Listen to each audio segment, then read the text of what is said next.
Hey everyone, welcome to this episode of Mac Talk.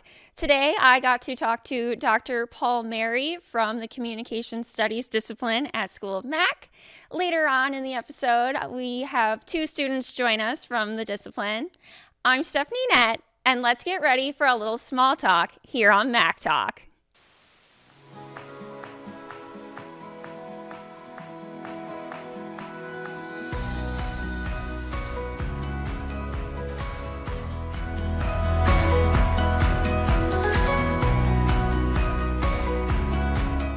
Everyone, please give a warm welcome to Dr. Tony Palmeri from the Communication Studies discipline in the School of Mac. So jumping into it, Dr. Palmeri, you have been part of UWO since 1989. Mm-hmm. How did you get your start in communication studies? What led you to this? Well, first of all, thank you for having me here. I'm really thrilled to do this. I'm originally from Brooklyn, New York City, and in the late 1960s and early 1970s, the country was very polarized, very much like it is now. And I remember being fascinated by people having controversies in the street and politicians talking about how they would solve problems, and usually they'd make them worse, of course. And by the time I got to college, I thought maybe I can study how this controversy happens in society. And so first I thought I would get into political science, but then I had a public speaking course and it changed my life. And I discovered the power of language and the power of words. That was at St. John's University in Queens, New York City. So that's what got me into communication. Okay. I guess, being in communications, it's so broad. Mm-hmm. Like, what led you down the path of wanting to be a professor and teaching the next generation of comm students? When I was a senior in college at St. John's University, like most seniors, I didn't really have a firm idea what I wanted to do. And then one day, out of nowhere, one of my professors came up to me and said, "You ask really great questions in class. I think you would be a really good teacher." I was just so shocked that someone saw that in me. I never saw that in myself. And so he recommended a graduate school to me, and I went to Central Michigan University in Mount Pleasant, Michigan for a master's degree, then to Wayne State University in Detroit for a doctorate degree. And it trained me how to become a professor. But it's interesting because we're not, for that one informal conversation with that professor, I probably would not have gone down that road. And it taught me, ever since I've been a professor, I've always tried to let my students know what I think their talents are, because maybe I can impact them the way that professor impacted me. With a professor, it always is someone else, right?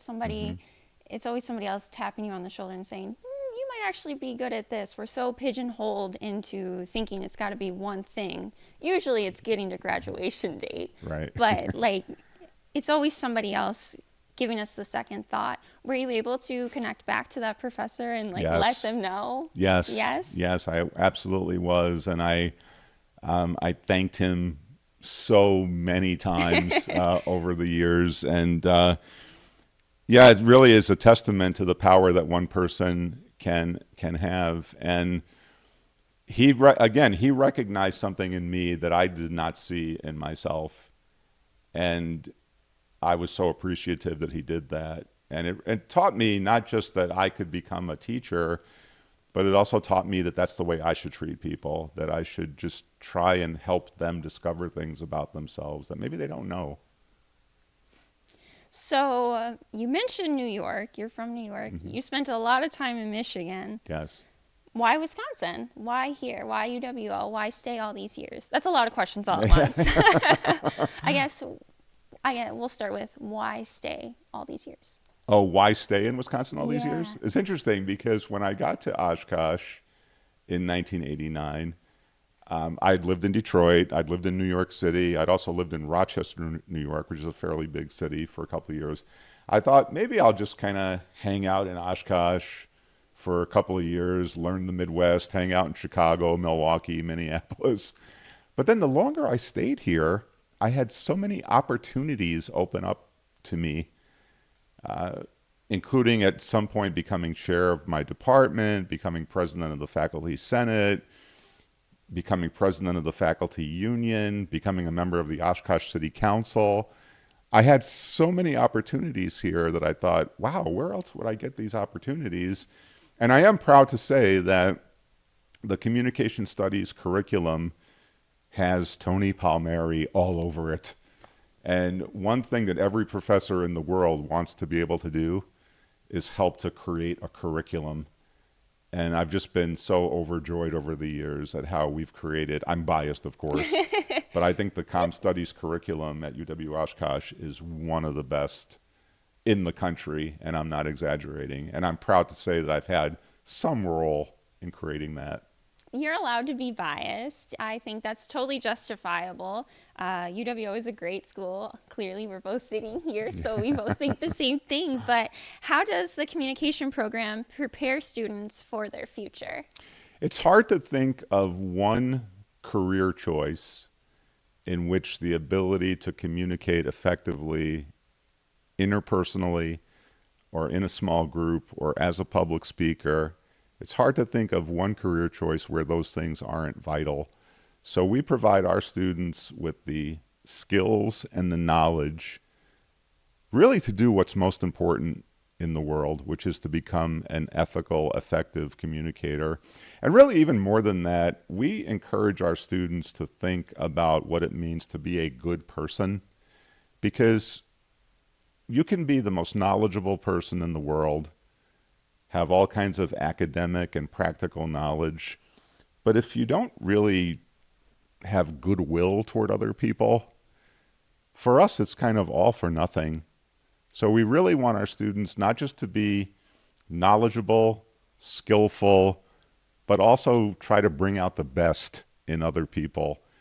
And I can give you examples of our graduates that, Feel free. that have I'd love been- to hear them. I love a good story. Very recently, one of our great students from the 90s, Brian Borchert, who just finished 30 years as an award-winning teacher at Neenah High School, just recently he got elected as the mayor of Neenah, Wisconsin. And he's a fantastic guy, one of the greatest communicators I know. Christiana Trapani graduated about 8 years ago. She's the chief executive officer of the Door County Candle Company in Door County. She's raised over $1 million for Ukraine war relief efforts. She's raised hundreds of thousands of dollars for local charities.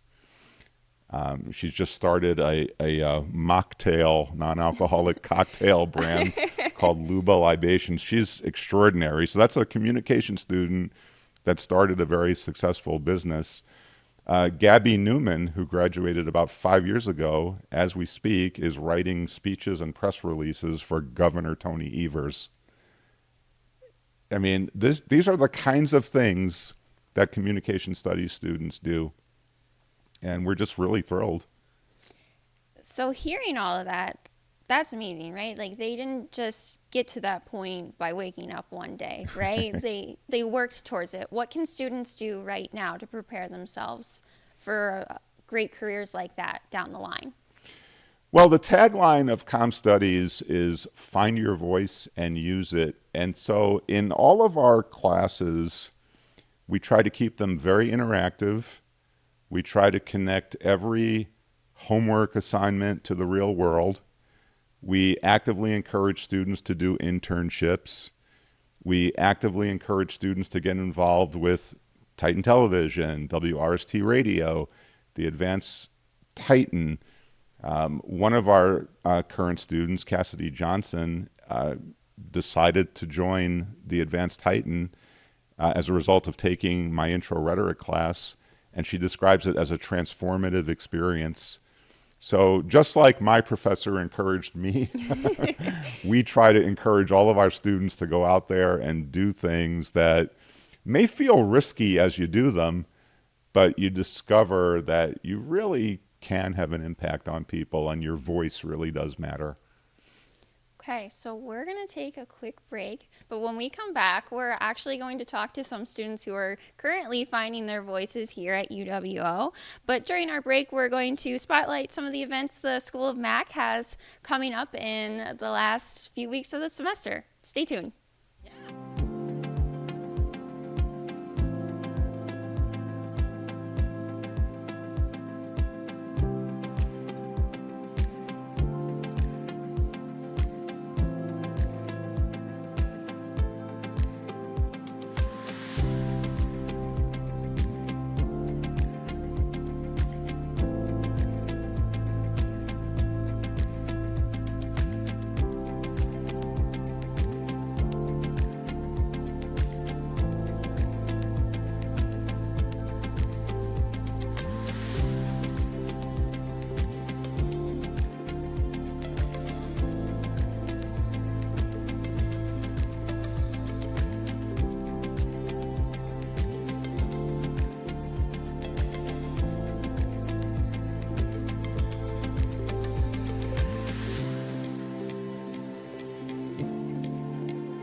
Welcome back to Mac Talk. I'm your host, Stephanie Nett. Joining me now are communication students Josh O'Connell and Brynn Dahlke. Welcome to the show, guys. Thank you. Thanks for having us. So, Brynn, you have a different perspective being a senior. What growth have you seen in yourself from freshman year till now? Yeah, I feel like it has been a quick 4 years. I actually transferred into Oshkosh coming into my sophomore year from St. Norbert. I've been a communication studies major all 4 years, but I think it's just really prepared me as a person in my personal life and professional life. I guess starting from my first class here, which was public speaking, I've learned that's an ability of mine and to use it to my advantage. But I think just going through the program itself, we have professors from all different backgrounds, specialties, and just learning a different perspective throughout the courses here. It's made a huge change in my life, and I'm just so glad of everything I've learned, the people that I've met. I wouldn't change anything. It's been such a great experience here, and I'm just so grateful to be a part of the Comm Studies program. Now, I know that you're about to graduate. Yes. And I know that you have an internship that's about to turn into something more for you. Yeah. Can you talk to us about that and how your communications background has led you to that? Yeah, so I started a internship at Schneider National out of Green Bay in May of 2025 in driver recruiting. So Schneider is a large trucking company, and pretty much my internship was based off of helping truck drivers get jobs. So I was part of like a screening process, and I was on the phones all day communicating with truck drivers. Interesting job choice. It was a very fun internship. I didn't, imagine myself doing that from the beginning. Such a great experience, and I knew coming, into second semester, trying to figure out what I wanted to do after graduation, I had this job lined up, and it was gonna work out if nothing else did. Right. So just a little bit after spring break, I was just notified by my leader now and about a new job opportunity in HR, and given I have a communication background, I was hesitant. I don't have specific background in human resources, and it's in compliance as well. No experience in that. But just kind of going on a whim, I was able to speak with the hiring recruiter and the hiring manager and just got through the interview process. And overall, my internship was such a great experience. Getting to communicate with people in the day-to-day basis, whether it's during my team or on the phones with candidates, I learned such great customer service skills and overall just how to communicate effectively. And that's all due to the Comm Studies program here. That sounds, you're so lucky. Like, I cannot stress Yes. that enough. You are so Very lucky, lucky. but you're also, you earned it. Like, Yeah. just know that. Like, you earned it, all your hard work. Thank you, yeah. So, Josh, I know you're coming out of your sophomore year, and so it's about the halfway mark for typical students that can get out in 4 years. And listening to Brynn, what growth have you seen, and what are you looking forward to in your next 2 years here? Yeah, so I'm really looking forward to just being more effective just with talking with other people. I love building relationships with people now. Growing up, I was like a total, I was very shy. Like I would purposely avoid eye contact. I would be like, nope, not, to the point where when I was really little, I would go to hug my grandma whenever I'd see her, and I would like look away. Like I was so shy. Like, and I still am a shy person. I mean, I get nervous, but I've seen so much growth in just the nearly 2 years I've been here. I love talking to other people. I love building relationships with other people. There's just been so much growth. So I know that Dr. Palmeri teaches a class on the rhetoric of rock and roll. Is that right? Yep. What can you tell me about that? Like, what has stood out to you about that? It's Was that a loaded question? Oh, we have covered so much. I mean, it's amazing. The amount of music that's out there that I just didn't know existed is like crazy. Dr. Palmeri, what kind of music do you showcase in the class? Well, we start with the foundations way back in the old blues of the early 1920s. We get into the electric blues coming out of Chicago in the 50s. Then, of course, Chuck Berry and Elvis and the Beatles, the Rolling Stones, and then all the craziness of the 1980s, the indie rock of the 90s. And it leads up to modern hip hop and electronic dance music. So it's like a world tour, essentially, It's for an music. overall tour, yeah. But students like Josh, who's been really outstanding in that class, they learn how to recognize the significance of the music and how it impacts the society in which we live. So what do those assignments look like? Brynn, have you taken this class too? I have not, unfortunately. Oh, okay. All right. So what do these assignments look like for the class? Yeah, so far, actually, the two big final ones, they're coming up. On Monday, I'm actually giving a presentation. We're going to be covering 4 decades of music, the 1950s, 60s, 70s, and 80s. I got the 80s. Lucky you. And going into it, I was like, yeah, I know a lot about the 80s. And then I started looking, at information online for my sons. I'm like, wow, I did not know much.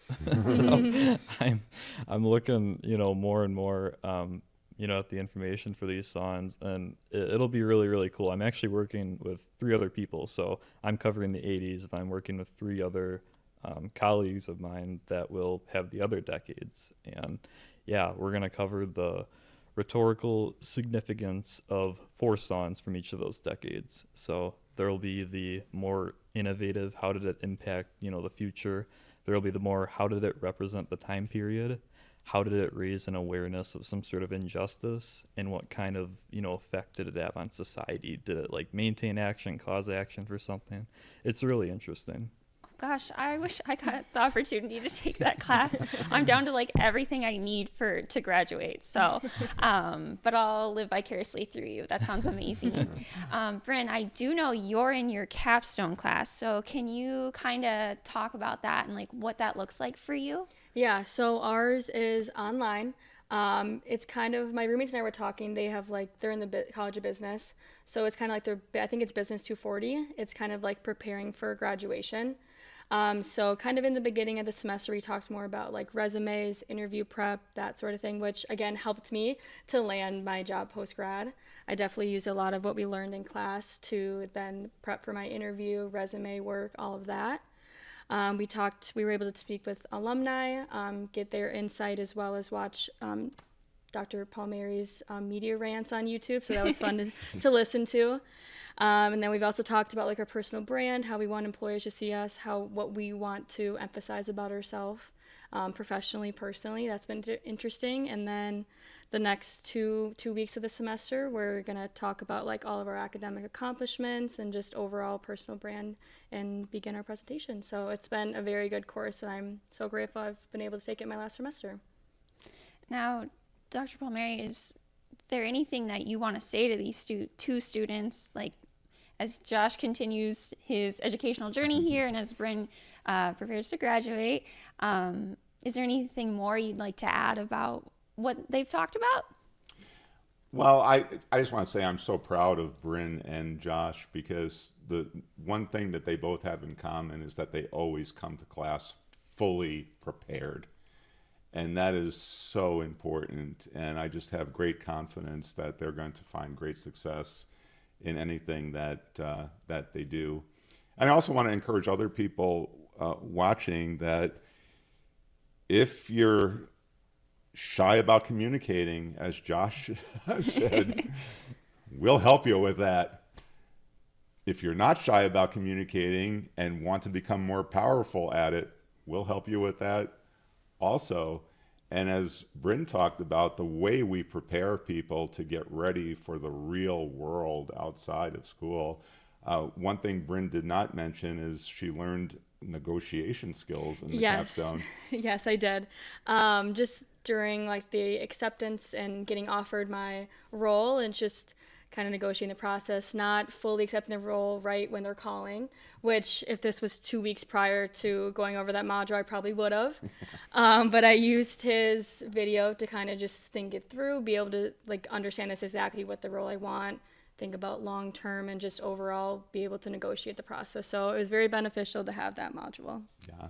So it's a challenging program, but I think that both Josh and Brynn would agree it's also a fun program. Yes, definitely. Now, are there any clubs or like activities that like students can get involved in if they're not necessarily like a communication studies major, if they're undecided? Like if they're on the fence, how can they kind of dip their toes into comm studies? We do have a comm studies club, Okay. but it's like any other club on campus. Some years you have very active students that want to keep it running. Sure. And other years it's kind of like in a lull. We're in one of our little lull periods right now. But we have our comm club. And really, mostly for us, we try to keep all of our classes very, very interactive. And all of the professors love to meet with the students outside of class.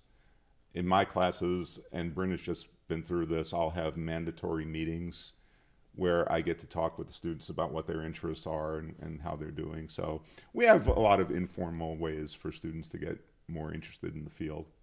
Okay, well, maybe if we're in a lull period right now, it'll pick up next semester, Exactly. right? New year, that's usually how things go. Yeah. All right, guys. Well, that's going to do it for this episode of Mac Talk. Thank you to Dr. Palmeri, Josh O'Connell, and Brynn Dahlke for joining us here today. They provided us with some interesting insights into the communication studies discipline in the School of Mac. Thanks for joining us. I'm Stephanie Nett, and this has been Mac Talk.